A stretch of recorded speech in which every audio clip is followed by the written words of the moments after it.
का living happy में मैं नरेंद्र कुमार सहृदय स्वागत करता हूं। मित्रों, आज हम बात करने जा रहे हैं इस वेलनेस श्रृंखला में बड़ा ही दहकता हुआ इशू जो कि हम सब जागरूक होंगे और हम सबों को जानना जरूरी है, क्योंकि उम्र के किसी न किसी पड़ाव में हम इसके चक्कर में पड़ ही जाते हैं और आजकल तो बहुत जल्दी ही किसी भी चक्कर में पड़ जाते हैं। तो मित्रों, आज का विषय है कोलेस्ट्रॉल। कोलेस्ट्रॉल के बारे में जानेंगे कि यह वास्तविक में होता क्या है, क्यों हम डरते हैं और इनके कौन कौन से वो प्रमुख कारण हैं जिसकी वजह से कोलेस्ट्रॉल के बारे में हम विस्तार से जानेंगे। इसके साथ ही जानेंगे कि क्या होता है HDL, LDL और VLDL। तो मित्रों, सबसे पहला तो यह जान जाइए शॉर्टकट में कि ये कोलेस्ट्रॉल भोजन में मिलते हैं। कौन तरह के भोजन? जो कि एनिमल के सोर्स से आते हैं। यह मिल्क प्रोडक्ट हो सकते हैं, एग हो सकते हैं, मीट हो सकते हैं या फिर फिशेस हो सकते हैं। यह कोलेस्ट्रॉल एक वैक्स की तरह, फैट की तरह आप कह सकते हैं, एक ऐसा पदार्थ है जो कि हमारे खून में बनते हैं, पाए जाते हैं और हमारे शरीर के हर सेल, हर कोशिका तक में इनकी पहुंच होती है। और हमारे बॉडी को ये कोलेस्ट्रॉल चाहिए भी। यह क्यों चाहिए मित्रों, यह भी जान लीजिए। कोलेस्ट्रॉल ही है वह अवयव जो कि हमारे शरीर के हार्मोन्स को बनाने में मदद करता है, विटामिन डी को बनाने करता है और डाइजेस्टिव सिस्टम में भी यह मदद करता है और यहाँ तक कि हमारे सेल को भी हेल्दी रखने में इसकी जरूरत होती है। तो यह एक बहुत ही जरूरी अवयव होता है मित्रों। हमारे शरीर को कोलेस्ट्रॉल जितनी मात्रा में चाहिए, हमारे शरीर उतने बनाने में सफिशिएंट होते हैं। लेकिन कई बार क्या होते हैं, यह ज्यादा हो जाते हैं, यानी कि ज्यादा इस तरह के एनिमल फूड हम लेने लग जाते हैं, जिसकी वजह से हमारे शरीर में कोलेस्ट्रॉल की मात्रा बढ़ जाते हैं, जो कि हमारे हृदय की अलग अलग बीमारियों के कारण बन जाते हैं।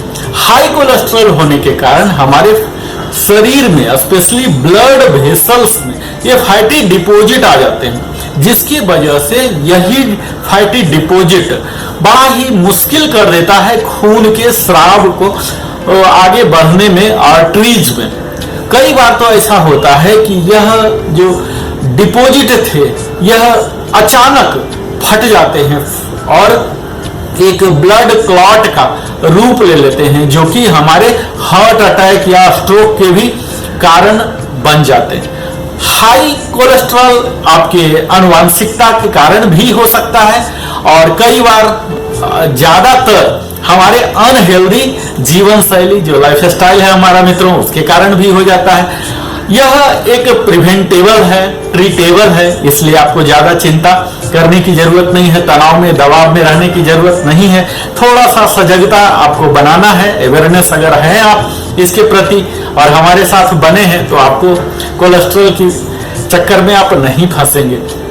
आपको करना क्या है, एक हेल्दी डाइट लेना है, एक्सरसाइज करना है, रेगुलर योगासन कीजिए, प्राणायाम कीजिए, ध्यान कीजिए, क्योंकि इन सबों से हम कोलेस्ट्रॉल को, काफी हाई कोलेस्ट्रॉल वाले को रिड्यूस कर देते हैं। अगर हमारे शरीर में बहुत ही ज्यादा ब्लड में कोलेस्ट्रॉल होने लगे तो यह उन पदार्थों के साथ भी मिल जाता है और एक प्लेक टाइप का बना लेता है, एक फलक जैसा परत दर परत बना लेता है। और ये जो फलक होते हैं, प्लेक बोलते हैं मित्रों, यह हमारे आर्टरीज के दीवार में चिपक जाते हैं, चिपक के उनके इंटरनल डायमीटर को घटा देते हैं और इन्हीं प्लेक को हम बोलते हैं मेडिकल में एथेरोस्क्लेरोसिस, जो कि कोरोनरी आर्टरी डिजीज जो होते हैं उनके कारण बनते हैं, जहां की कोरोनरी आर्टरीज बहुत ही नैरो, यहां तक कि कई बार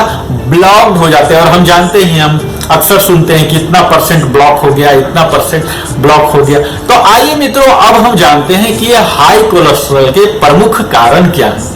तो सबसे कॉमन जो काउज है, ये तो जैसा कि हमने डिस्कस किया कि अनहेल्दी लाइफस्टाइल है और इसके अलावे हमारे जो कि लाइफस्टाइल में ही आता है मित्रों, हमारे ईटिंग हैबिट्स, हमारे अगर बैड ईटिंग हैबिट है, जैसे कि लॉट्स ऑफ फैट हम खा रहे हैं, जो कि बैड फैट होते हैं, मैं विस्तार में अभी नहीं जा रहा हूं, कई ऐसे एनिमल हैं, स्पेशली हम जब रेड मीट खाते हैं, 4 फुटेड एनिमल्स के जब हम मीट खाते हैं उनमें बहुत ही ज्यादा कोलेस्ट्रॉल होता है।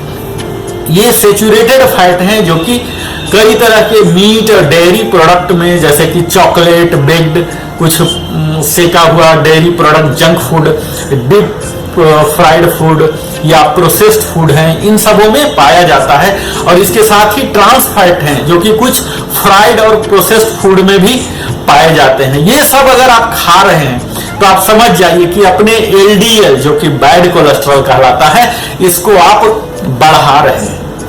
और कई बार इसके प्रमुख कारण होते हैं कि अगर आप कसरत, अभ्यास, वर्जिश या फिजिकल एक्टिविटी आपके बहुत ही कम है, लंबे लंबे समय तक आप बैठे ही रहते हैं, थोड़ा ही एक्सरसाइज करते हैं या बिल्कुल करते ही नहीं है, तो यह क्या कर देता है, आपके एचडीएल जो गुड कोलेस्ट्रॉल है इसको घटा देता है।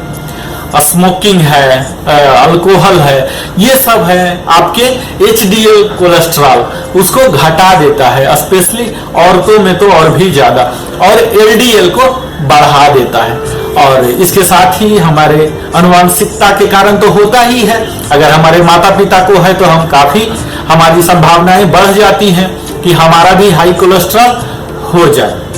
तो इस तरह से यह तो कुछ कारण है। इसके साथ ही हम जानेंगे मित्रों, जैसा कि मैं अपने जिक्र किया एचडीएल, एलडीएल, तो आइए हम यही जान लेते हैं सबसे पहले कि एचडीएल क्या होता है, एलडीएल क्या होता है और वीएलडीएल क्या होता है। अगर आपने नाम सुना होगा तो मैं बता दूं आपको कि यह सब लिपोप्रोटीन है। ये सब कॉम्बिनेशन है फैट यानी कि लिपिड और प्रोटीन का। ये लिपिड हमें क्यों चाहिए? ये प्रोटीन को अटैच करके रखने के लिए, ताकि उनका मूवमेंट ब्लड में हो सके। तो अलग अलग तरीके के लिपोप्रोटीन होते हैं, जिसमें सबसे पहला होता है एचडीएल यानी कि हाई डेंसिटी लिपोप्रोटीन, और इसे हम कहते हैं गुड कोलेस्ट्रॉल। यह हमारे अच्छाई के लिए होता है, क्योंकि यह हमारे कोलेस्ट्रॉल, ब्लड के कोलेस्ट्रॉल को ढो के एक पार्ट से दूसरे पार्ट पर ले जाता है, स्पेशली लीवर पर, और वहां से फिर वापस लाता है और एक्सेस कोलेस्ट्रॉल को और फिर से हटा देता है। इस तरह से यह बड़ा ही अच्छा गुड कोलेस्ट्रॉल कहलाता है। हमारे लीवर जो है इनको एक्स्ट्रा को रिमूव कर देता है, एक्स्ट्रा कोलेस्ट्रॉल को, यही एचडीएल को, यानी कि यह हमारे शरीर को प्यूरिफाई करने में भी मदद कर रहा है। और एलडीएल जो कि लो डेंसिटी लिपोप्रोटीन कहलाता है, इसे हम बैड कोलेस्ट्रॉल के नाम से जानते हैं। यह हमारे कोलेस्ट्रॉल को, उसके पार्टिकल्स को through out body, complete body में पहुंचाता है, क्योंकि हाई एलडीएल लेवल अगर हो गया शरीर में आपको, तो यह एक प्लेक बिल्डअप करता है, जो कि फलक परत दर परत हमारे आर्टरीज के अंदर, यही एलडीएल जो है, और एलडीएल कोलेस्ट्रॉल ही हमारे वाल को, हमारे अंदर के आर्टरीज हैं उन्हें परत दर परत करके बिल्कुल बारीक नैरो कर देता है, और यहां तक कि उसे हार्ड भी बना देता है, उसके फ्लेक्सिबिलिटी को भी घटा देता है और नैरो भी कर देता है। तीसरा है मित्रों वीएलडीएल, यानी कि वेरी लो डेंसिटी लिपोप्रोटीन। ये थोड़ा सा एलडीएल से अलग है, और यह भी चूंकि एलडीएल है तो निश्चित यह भी बैड कैटेगरी का ही आता है। ये कंट्रीब्यूट करता है, ये भी उसी तरह से प्लेक बनाता है हमारे आर्टरीज के अंदर, और यह ट्राइग्लिसराइड को भी ढोता है हमारे ब्लड के अंदर। और इसके साथ ही लिपिड प्रोफाइल भी होता है मित्रों, जो कि हमारे शरीर में पाए जाते हैं। ये भी हमारे शरीर में फैट के साथ ही जाते हैं, जो कि नॉन एनिमल, यानी कि हम जो मस्टर्ड ऑयल, रिफाइन वगैरह खाते हैं उसके द्वारा ट्राइग्लिसराइड बन जाता है, जिसमें अगर ट्राइग्लिसराइड लेवल भी बहुत ही ज्यादा हो गया तो हमारे हार्ट के डिजीज ठीक उसी तरह से जैसे कोलेस्ट्रॉल से होता है, यानी कि कोलेस्ट्रॉल अगर नॉनवेज है तो ट्राइग्लिसराइड वेजिटेरियन भाई है, काम दोनों वही करता, दोनों हार्ट के डिजीज के लिए प्रमुख कारण हो जाते हैं, हार्ट के ब्लॉकेज के कारण बन जाते हैं। मित्रों, इसके साथ ही हम बात करते हैं कि कुछ ऐसे फैक्टर हैं जो कि कोलेस्ट्रॉल लेवल को कंट्रोल करते हैं, जैसे कि इनएक्टिविटी है, हमारी जो लाइफ स्टाइल है बिल्कुल ही स्टैग्नेशन हो गया है, बिल्कुल सेडेंटरी लाइफ हम बिता रहे हैं, मोटापा से ग्रसित हैं, अनहेल्दी डाइट खाते हैं, इसके साथ ही हाई कोलेस्ट्रॉल हो गया है, लो एचडीएल कोलेस्ट्रॉल हो गया है, और कई बार फैक्टर जो हमारे बियॉन्ड होते हैं जैसे कि जेनेटिक हो जाते हैं, इनके कारण भी कोलेस्ट्रॉल का समस्या आ जाता है। जैसे कि अगर जेनेटिक्स के ही हैं तो ये भी आगे चल के समस्या हो जाता है। तो मुझे उम्मीद है आप एक बुनियादी जानकारी जरूर आज कोलेस्ट्रॉल के बारे में हासिल किए होंगे। हम इसी कोलेस्ट्रॉल की सीरीज में और भी आगे लाने जा रहे हैं। तब तक के लिए बहुत बहुत धन्यवाद। आप सबों का लिविंग हैप्पीली में मैं नरेंद्र कुमार सहृदय स्वागत करता हूं। मित्रों, आज वेलनेस श्रृंखला की ही एक स्पेशल जो पब्लिक डिमांड पर है कोलेस्ट्रॉल के बारे में तो जान ही रहे हैं। कोलेस्ट्रॉल के पहला वीडियो मुझे उम्मीद है आप देख चुके होंगे, नहीं तो यहाँ डिस्क्रिप्शन में रहेगा और आई बटन में भी रहेगा, वहां से आप देख लीजिए।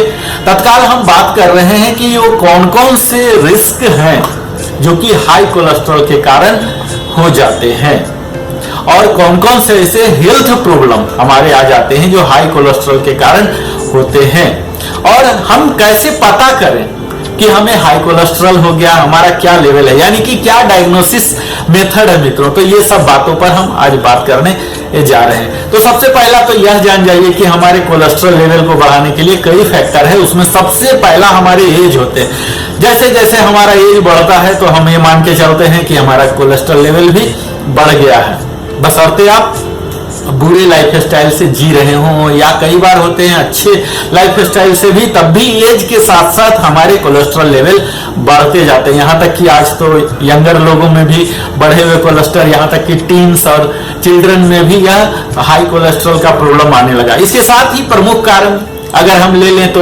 हेरिडिटी है, अनुवांशिकता। अगर हमारे पेरेंट्स को है तो हमारे होने की, फैमिली मेंबर्स को है तो हमें होने की संभावनाएं बढ़ जाती है। इसके साथ ही प्रमुख है जो आप आज आम देख रहे हैं मित्रों, ओबेसिटी है। अगर हमारा बॉडी वेट बहुत ही ज्यादा है, BMI 30 से भी ज्यादा है, तो निश्चित है आप समझ लीजिए कि आप हाई कोलेस्ट्रॉल के बिल्कुल गिरफ्त में हैं, आपका हाई कोलेस्ट्रॉल है, आपको उसके लिए करना है। इसके साथ ही रेस होते हैं मित्रों, जो कि हम रंग भेद बोलते हैं। बेशक भारत में रंग भेद नहीं चलती है, अमेरिका में चलती है।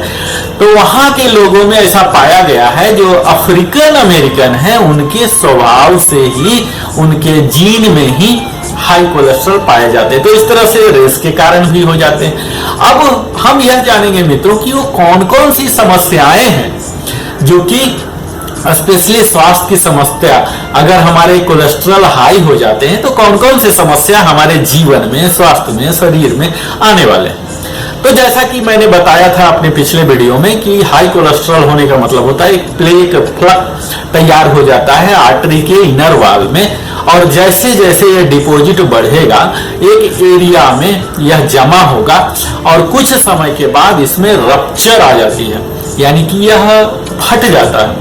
फट के एक ब्लड क्लॉट तैयार कर लेता है, और प्लेट के ही सरफेस और भी ज्यादा मोटा हो जाते हैं। यही थक्का वाला जो क्लॉट हुआ है बहुत बड़ा, धीरे धीरे सेल डिवीजन होके यह और भी बड़ा और जमते जमते बड़ा हो जाता है, और यह क्या करता है, कंप्लीटली हमारे ब्लड फ्लो को, जो कि स्पेशली कोरोनरी आर्टरी में जा रहे थे, उनको ब्लॉक कर देता है या बिल्कुल नैरो कर देता है। इसके साथ ही जो हमारे ऑक्सीजन इनरिच्ड ब्लड थे, जिन्हें कि हार्ट के पास जाना था आर्टरी के थ्रू, तो ये भी काफी मात्रा में घट जाती है या बिल्कुल बंद ही हो जाता है। और जैसे ही घट जाता है या ब्लॉक ही हो जाता है तो हमारे सीने में दर्द, चेस्ट पेन या हार्ट अटैक भी आ जाते हैं। मरीज सबसे पहले हृदय में दर्द महसूस करते हैं, कुछ भी हड्डी काम किया, सीढ़ी में चढ़ा, तो इस तरह से उनको परेशानी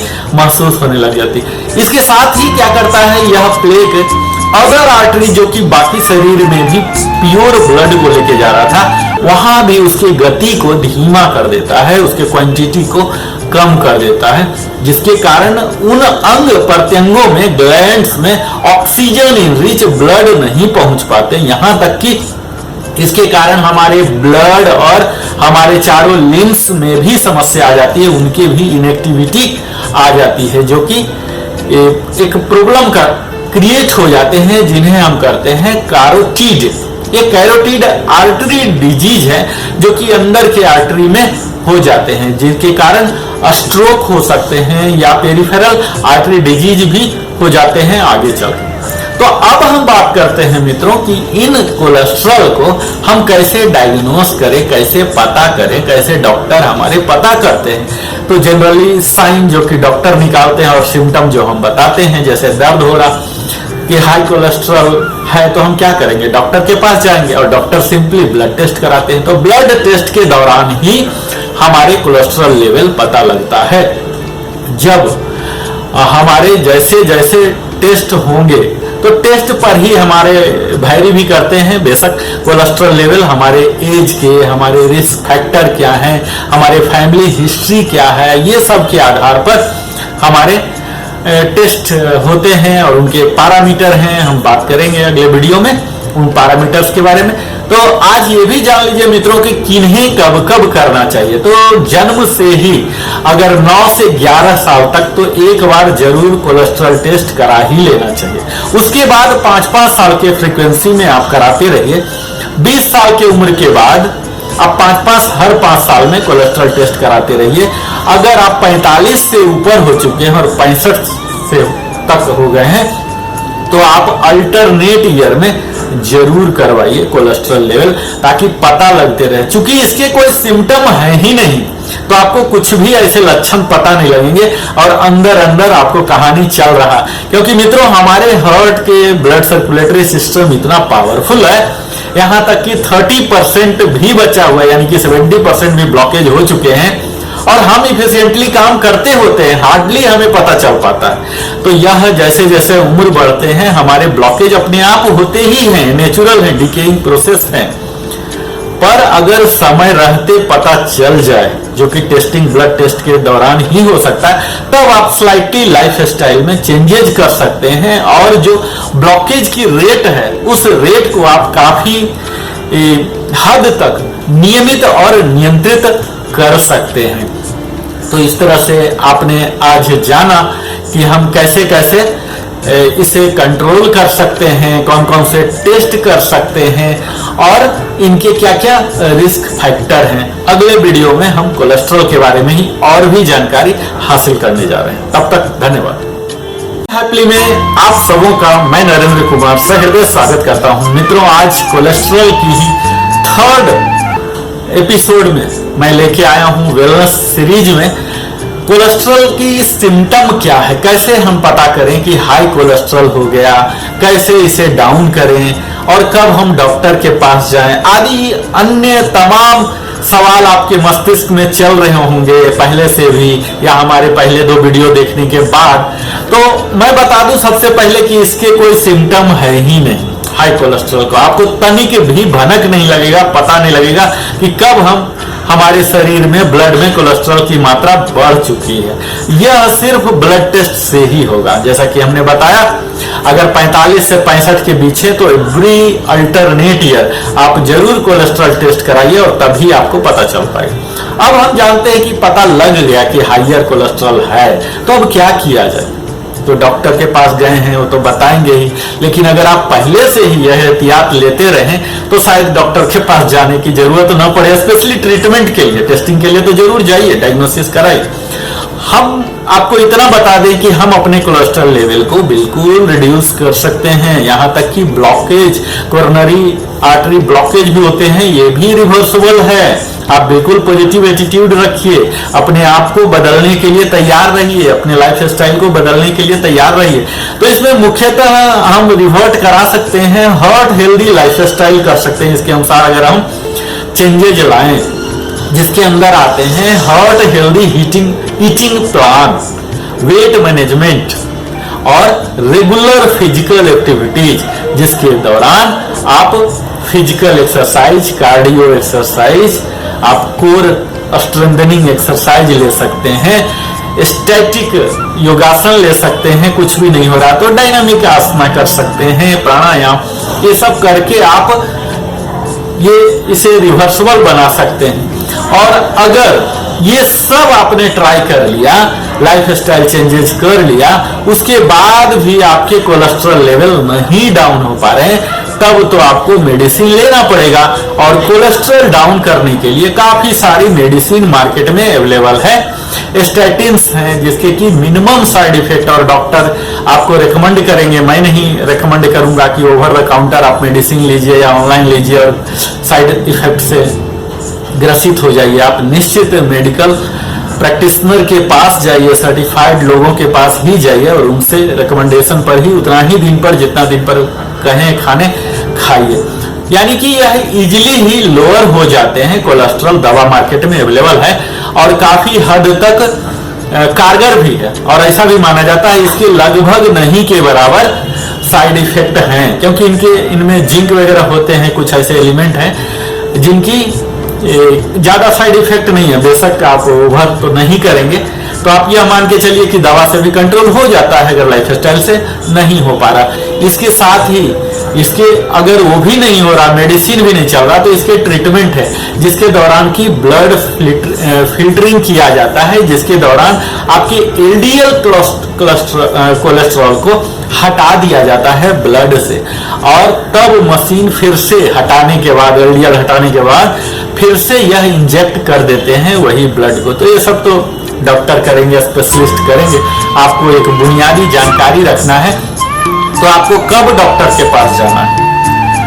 आप कोलेस्ट्रॉल टेस्ट करवाए, आपका पैरामीटर ज्यादा हो गया, आप रेगुलर टेस्ट करा रहे हैं, जैसा कि हमने बताया कि 9 साल से 11 साल तक में तो एक बार जरूर करवा ही लेना चाहिए। फर्स्ट कोलेस्ट्रॉल जो 9 to 11 तक करा लेना चाहिए। उसके बाद 20 साल हो गए हैं तो 20 साल के बाद 5-5 साल में कराते रहिए, और 45 से 65 में है तो एवरी अल्टरनेट ईयर। उसके बाद आपका पैरामीटर अलग है, आप एनुअल कराते रहिए। तो आपको डॉक्टर सजेस्ट करेंगे कि अब कौन सा मेडिसिन है जो कि आपके risk factor, family history, age आदि सभी चीजों को देख के आपको रिकमेंड किया जाएगा। तो आप काफी हद तक इस हाई ब्लड कोलेस्ट्रॉल को आप कंट्रोल कर सकते हैं। आपको फ्रीक्वेंट टेस्ट भी करा सकते हैं। कई बच्चे हैं जो कि बहुत ही ज्यादा प्रोन है, उनके फैमिली हिस्ट्री इस तरह से है, तो उनके फ्रीक्वेंसी 2 साल ही हो जाते हैं। तो आपको डॉक्टर बताएंगे कि कब कब टेस्ट कराना है।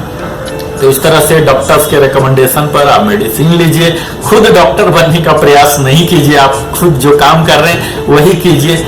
यह वीडियो महज आपको सजगता के लिए है, जानकारी के लिए है। आप जानकारी जरूर हासिल कीजिए, पर उन सभी जानकारियों को आप अपने खुद ही गूगल से लेके मेडिसिन मत खाया कीजिए। तो बहुत बहुत धन्यवाद हमारे साथ बने रहने के लिए। सबों का लिविंग हैप्पीली में मैं नरेंद्र कुमार सहृदय स्वागत करता हूं। मित्रों, आज हम जानेंगे कोलेस्ट्रॉल की ही 4th एपिसोड है ये, जिसमें हम जानने जा रहे हैं कि कोलेस्ट्रॉल के कारण हमारे जीवन में कौन कौन सी जटिलताएं आती हैं, कॉम्प्लेक्सिटी आती हैं, और कौन कौन से फैक्टर हैं जो कि हमारे रिस्क ऑफ बैड कोलेस्ट्रॉल को बढ़ा देते हैं। इसके साथ ही हम उन प्रिवेंटिव पॉइंट्स को भी जानेंगे जिसके कारण इनके रिस्क को मिटिगेट हम कर सकते हैं समय रहते। और अगर किन्हीं को कोरोनरी आर्टरी ब्लॉकेज की ओर ही जा चुके हैं, 50, 60, 70 हो चुके हैं, तो किस तरह से उसे रिवर्सबल कर सके, काफी हद तक उसे घटा सके। तो हाई कोलेस्ट्रॉल, सबसे पहले तो यह जान लीजिए कि यह एक डेंजरस एक्यूमुलेशन ऑफ कोलेस्ट्रॉल है, वहां जम गया है और डिपॉजिट है ऑन द वॉल ऑफ हमारे आर्टरीज, जिन्हें हम बोलते हैं अर्थेरोस्क्लेरोसिस। और यही डिपॉजिट, जिसे प्लेक कहा जाता है, हमारे ब्लड फ्लो को, जो कि आर्टरी से होके जाते हैं प्योर ब्लड लेके, इन्हें रिड्यूस कर देता है और कई तरह की कॉम्प्लिकेशन को ला देता है। इसमें प्रथम कॉम्प्लिकेशन होते हैं हमारे चेस्ट पेन। इसमें सीना में दर्द हम महसूस करते हैं। अगर सफिशिएंट ब्लड की मात्रा नहीं जा रही है कोरोनरी आर्टरी के द्वारा, तो यह अफेक्टेड हो जाते हैं और हमें चेस्ट में पेन आ जाता है, जिसे बोलते हैं एंजीना। और दूसरे सिम्टम भी दिखते हैं। इसके साथ ही मित्रों, कॉम्प्लिकेशन में ही है हार्ट अटैक, दिल का दौरा तक पड़ जाता है। अगर प्लेक, जो मैंने बोला कि धीरे धीरे एक्युमुलेट होके पलक परत दर परत बना लेता है। ये अगर फट गया है या रप्चर हो गए हैं तो यह एक ब्लड क्लॉट का रूप ले लेते हैं, जो कि पूरे को कोरोनरी वाल्व को पूरे ब्लॉक कर देता है, आर्टरी को कर देता है और ब्लड जाना, फ्री फ्लो होना उसका बंद हो जाता है। तो इस तरह से हम देख रहे हैं कि कैसे ब्लड के फ्लो को रोका जा रहा है हार्ट में पहुंचने में, और इसी को कहते हैं जब पूर्णतः रुक जाता है, ब्लड नहीं जा पाता प्योर जो कि ऑक्सीजन के साथ जाना चाहिए था, यही दिल का दौरा हार्ट अटैक कहलाता है। इसके साथ ही स्ट्रोक भी पढ़ सकते हैं मित्रों। हार्ट अटैक की जैसा ही यह भी है, यह तब होता है जब ब्लड बिल्कुल थक्का जम गया है और वह क्लॉटिंग जो है बिल्कुल ब्लॉक कर रहा ब्लड फ्लो को होने में, शरीर के किसी भी अलग भाग में जाने, स्पेशली हमारे मस्तिष्क में पहुंचने में अवरुद्ध हो रहे हैं। तो यह तो हमारे कॉम्प्लिकेशंस हैं। इसके बाद हम जानने जा रहे हैं मित्रों रिस्क फैक्टर्स। वो कौन कौन से रिस्क हैं जो कि इंक्रीज कर देते हैं बैड कोलेस्ट्रॉल के। तो सबसे पहला तो अगर मैं बताऊं तो पुअर डाइट आप कह लीजिए, न्यूट्रिशनल डिफिशियंसी कह लीजिए, यह सब तो एक स्टैंडर्ड माना जाता है।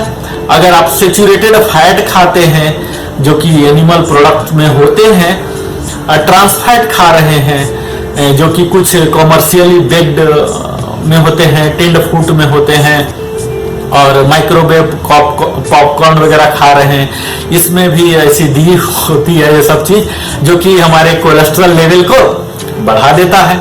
और कुछ फूड तो ऐसे होते ही हैं, उनके नेचर ही है हाई कोलेस्ट्रॉल के साथ ही, जैसे कि मीट है, फुल फैट डेयरी प्रोडक्ट जो हम लेते हैं मित्रों, तो इसमें तो होता ही है और यह हमारे कोलेस्ट्रॉल को इंक्रीज कर देता है। इसके बाद आता है ओबेसिटी। अगर हम मोटा है, हमारा BMI बहुत ज्यादा है, 30% से भी ज्यादा के रेंज में आ रहे हैं, ओबेस है, तो आपको हाई कोलेस्ट्रॉल के तो आप ऐसे ही संभावित पीड़ित हो सकते हैं। अगर आप एक्सरसाइज नहीं कर पा रहे हैं, क्योंकि एक्सरसाइज मित्रों बूस्ट करता है हमारे बॉडी के HDL को या गुड कोलेस्ट्रॉल को बढ़ाता है और LDL को घटाता है, उसके पार्टिकल्स को बढ़ाता है। दैट वही कर देता है हमारे LDL या बैड कोलेस्ट्रॉल को लेस हार्मफुल बना देता है, यानी कि उसके क्वांटिटी को भी घटा देता है। तीसरे आते हैं स्मोकिंग। स्मोकिंग करने से मालूम ही है वह लिक्विड पदार्थ वहां धीरे धीरे गैसियस में जा रहे हैं, गैस के रूप में, लेकिन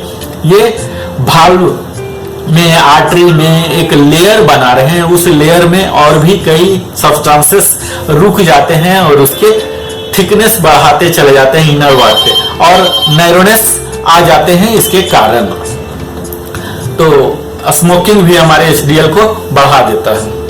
इसके साथ ही मित्रों जैसे जैसे हमारा एज बढ़ते जाता है, एज के साथ साथ ही चांसेस भी बढ़ जाते हैं कि हमारे कोलेस्ट्रॉल लेवल बढ़ जाएंगे। तो हमारे एज बढ़ने के साथ ही हमारे अपने डाइट सिस्टम में भरपूर ध्यान देने की जरूरत है। उन सभी फैट की मात्रा को घटा देना है, स्पेशली जो कोलेस्ट्रॉल वाले हैं इन सब चीज को, क्योंकि ये लीवर में पहुंच के उनको बहुत ही ज्यादा भारी कर देता है और उन LDL कोलेस्ट्रॉल को लीवर से हटाना उस एज में बड़ा ही मुश्किल हो जाता है। इसके साथ ही डायबिटीज है। अगर आप डायबिटीज से पीड़ित हैं तो यह भी हाई ब्लड शुगर जो है यह भी हमारे हाइयर लेवल कोलेस्ट्रॉल को बढ़ा देता है, डेंजरस लेवल तक चला जाता है, जिसे बोलते हैं VLDL, और हमारे HDL को, कोलेस्ट्रॉल को घटा देता है मित्रों डायबिटीज के कारण। हाई ब्लड शुगर यह हमारे लाइनिंग जो होते हैं आर्टरीज को, उनको भी डैमेज कर देता है। तो ये सब तो कुछ है हमारे रिस्क फैक्टर्स। इसके साथ ही अंतिम में आपको बता दूं मित्रों कि वो कौन कौन सी चीज करनी है प्रिवेंटिव मेजर्स के दौरान, जो कि हमारे वीडियो का एक कोर स्ट्रेंथ होता है। इसके दौरान मैं बता दूं कि अगर हम हार्ट हेल्दी लाइफस्टाइल चेंजेज को अडॉप्ट कर लेते हैं तो पहले ही झटका में ही कोलेस्ट्रॉल जो हमारा लेवल हाई हो जाता है उसे हम डाउन कर देते हैं। तो इसके लिए क्या करने हैं, आइए तो हम इसके बारे में एक एक करके बात करते हैं। तो हम जब भी खाते हैं तो लो साल्ट कर दें, जहां जहां आप नमक की मात्रा ले रहे थे, क्योंकि हर सब्जी में, फल में, उसमें नेचुरली भी साल्ट होते हैं मित्रों। उसमें मैग्नीशियम है जिसका कि साल्टी नेचर है, तो अलग से सोडियम या साल्ट ज़्यादा मिलाने की जरूरत नहीं है। आप नेचुरल होल ग्रेन्स लेते हैं, वेजिटेबल, ये सब आप लीजिए, उन पर ज़्यादा जोर दीजिए। और लो साल्ट, कई लोग सलाद खाते हैं उसमें साल्ट डाल देते हैं, साल्ट मत दीजिए, उसकी मात्रा को घटा दीजिए। और एनिमल फैट अगर आप ले रहे हैं, रेड मीट या व्हाइट मीट जो भी ले रहे हैं, उसकी अमाउंट को थोड़ा सा घटाइए। अगर आप कोलेस्ट्रॉल को नियंत्रण रखना चाहते हैं तो आपको अगर एक्स्ट्रा वजन है तो वजन को घटाइए ना। अलग अलग एक्सरसाइज हम बताते हैं, योगासन बताते हैं, उसको कीजिए। तरह तरह का मैं अलग वीडियो भी बनाऊंगा जिसमें कोलेस्ट्रॉल को ही टारगेट करके हम एक डिजाइन करने जा रहे हैं, रिजाइन, वो जल्दी ही अपलोड मैं करूंगा, वो सब आप कीजिए। और अगर स्मोकिंग करते हैं और चाहते हैं कि दीर्घायु भी रहे तो ऐसे कैसे होगा? आपके हार्ट भी हेल्दी रहे और स्मोकिंग भी करे तो ऐसा तो नहीं होगा। तो आपको स्मोकिंग तुरंत ही छोड़ देना पड़ेगा। इसके साथ ही आप सप्ताह में कम से कम 150 मिनट्स ही कर लीजिए, 30 मिनट्स एवरी डे करके कर लीजिए आप एक्सरसाइज, तब भी आपके लिए काफी है। अल्कोहल वगैरह तो बिल्कुल ही छोड़ दीजिए अगर ले रहे हैं तो। अपने स्ट्रेस को मैनेज कीजिए, ऐसा कोई भी काम न कीजिए, कोई भी विवाद में, आर्गुमेंट में मत फंसिए जहां से कि स्ट्रेस हो। उन बातों पर विचार बिल्कुल ही ना कीजिए जो कि आपके नियंत्रण में ना हो। बस ऊपर वाले परमात्मा पर छोड़ दीजिए, वह संभाल लेंगे। मित्रों, हम कई तरह की बातों को अपने अंदर ले लेते हैं, अपने ऊपर ही इल्जाम दे देते हैं कि मेरे कारण ही हो गया या दूसरे के कारण हो गया, मैं कुछ कर नहीं सकता। यानी कि हर हाल में अपने आप को असहाय मानते हैं और यही प्रमुखतः स्ट्रेस का कारण होता है। आप अपने आप को इन्वॉल्व ही मत कीजिए। आप एक परमात्मा के संतान हैं, आप अपने आप को हेल्दी रखने के लिए पैदा हुए हैं, यह आपका प्रमुख कार्य है। इसे कीजिए और देखिए स्ट्रेस नहीं आएगा। जो कर सकते हैं उसको तुरंत कर दीजिए, जो नहीं कर सकते हैं उसके बारे में सोचिए ही मत। जिसे करना है उसे करने दीजिए। आप स्ट्रेस को मैनेज कीजिए, देखिए आपके कोलेस्ट्रॉल लेवल भी मैनेज हो जाएंगे। जैसा कि मैं हमेशा कहते रहा हूं मित्रों, हमें आसन प्राणायाम नियमित अवश्य करना चाहिए। अगर हम नियमित आसन अभ्यास करते हैं मित्रों, प्राणायाम करते हैं, ध्यान करते हैं, तो यह हमारे शरीर के ब्लड जितने भी हैं, वहाँ एयर हैं, उन सब का प्यूरिफिकेशन कर देता है। हमारे ब्लड वेसल हैं, ब्लड पैसेज हैं, उन सबको क्लियर कर देता है। कोई डैमेज है उनको भी क्षतिपूर्ति कर देता है। इसके साथ ही हार्ट में बहने वाली ब्लड सर्कुलेशन को भी ठीक कर देता है और ब्रेन में भी, और इसके साथ ही दूसरे जगह भी ऑर्गन्स बाकी जो हैं वहां भी जो ब्लड जाते हैं वो प्यूरिफाइड जाते हैं, उन्हें भी नियमित करता है, नियंत्रित करता है। और इस तरह से हमारे शरीर में एक ओवरऑल एनर्जी बिल्डअप करता है जो कि हमें वेल राउंडेड फिटनेस देता है। और इसके नियमित अभ्यास करने से मित्रों, किसी भी आसन, प्राणायाम, एक्सरसाइज करने से हमारे हार्ट की कैपेसिटी बढ़ जाती है, लंग की कैपेसिटी, जो उनका कोर वर्क है उनमें और भी ज्यादा मदद हो जाते हैं। इसके साथ ही हमारे डायफ्राम फ्लेक्सिबिलिटी, उसके स्ट्रेंथ बढ़ जाते हैं। जो ब्लॉकेज हैं अलग अलग तरह के हमारे आर्टरी में, वेन्स में, उन सब को निकाल देता है, क्योंकि स्पीड, इतना ब्लड फ्लो हाई स्पीड में जाता है। अलग अलग डायरेक्शन में हम ग्रेविटी को चेंज करते हैं। सारे ब्लड वेसल के कंजेशन को हटा देता है, एयर पैसेज को हटा देता है। जहां जहां बंद होते हैं मित्रों, हम अपने रिजाइन में बताते हैं किस तरह से पवन मुक्तासन, जिसमें पूरे शरीर में अलग अलग जगह में एयर ट्रैप्ड हैं, फंस गए हैं, उन्हें हम निकालते हैं। इसके साथ ही इन्फ्लेमेशन, सूजन हो जाते हैं, फूलन, कहीं दर्द, काला धब्बा हो जाते हैं, इन सभी इन्फ्लेमेशन को भी हटाता है। इसके साथ ही किसी भी तरह का अगर तनाव है, दबाव है, तो हमारे मसल से हटा देता है। इंटरनली, एक्सटर्नली तो हम हटा ही रहे हैं अपने मन से, मस्तिष्क से, इंटरनली भी हटा देता है। जब हम कई तरह के ऐसे आसन करते हैं जो विस्तार में मैं बताऊंगा, हमारे रिस्पायरेशन को, ब्लड सर्कुलेशन सिस्टम को करता है, और तभी हम दीर्घायु अल्टीमेटली हो पाते हैं। मित्रों, अगर प्राणायाम की बात की जाए तो मैं आपको सलाह दूंगा उज्जाई प्राणायाम आप नियमित कीजिए, जो कि हमारे ओवरऑल हार्ट और लंग कैपेसिटी को बढ़ाता है। इसके साथ ही कपालभाति कीजिए, जो कि हमारे हार्ट और लंग्स को मजबूत करता है, और इसके साथ ही कई तरह के ब्लॉक, पैसेज और कंजेशन को भी हटाता है। और नाड़ी शोधन तो जरूर ही कीजिए मित्रों, जो कि सभी क्लियर पैसेज करते हैं और हमारे चेस्ट कंजेशन को, मेंटल स्ट्रेस को, सबको हटाता है। मित्रों, तो यह तो कुछ थे बेसिक से प्रिवेंटिव मेजर्स जो कि आपको हाई कोलेस्ट्रॉल होने से बचा रहे थे और रिस्क फैक्टर थे। इन सभी बातों को मुझे उम्मीद है आपने अपनी जानकारी को बढ़ाया होगा, एक वैल्यू एडिशन मिला होगा। हम इसी तरह से पावरफुल वीडियो आपको लाते रहेंगे ताकि आपको मैं इंपावर कर सकूं उन सभी जानकारी से जिससे आप सेहत रह सकें, सेहतमंद रख सकें। और यही लिविंग हैप्पीली का टैगलाइन है, वेलनेस फॉर ग्लोब। हम पूरे विश्व को हेल्दी रखना चाहते हैं, बनाना चाहते हैं इंफॉर्मेशन से इंपावर करके। मुझे पूरी उम्मीद है आप इंपावर्ड हो रहे होंगे। हमारे लिविंग हैप्पीली के सारे वीडियो को आप नियमित देख रहे होंगे। मुझे पूरी उम्मीद है हमारे मेहनत को सार्थक बनाने के लिए आप इसे लाइक भी कर रहे होंगे ताकि हमारा भी मोटिवेशन बना रहे। आपने अभी तक सब्सक्राइब नहीं किया है तो सब्सक्राइब कर लीजिए। आप कमेंट कीजिए, अपने विचारों को प्रकट कीजिए। अगर कुछ सुधार चाहते हैं, किसी और विषय पर चाहते हैं तो आप बताइए।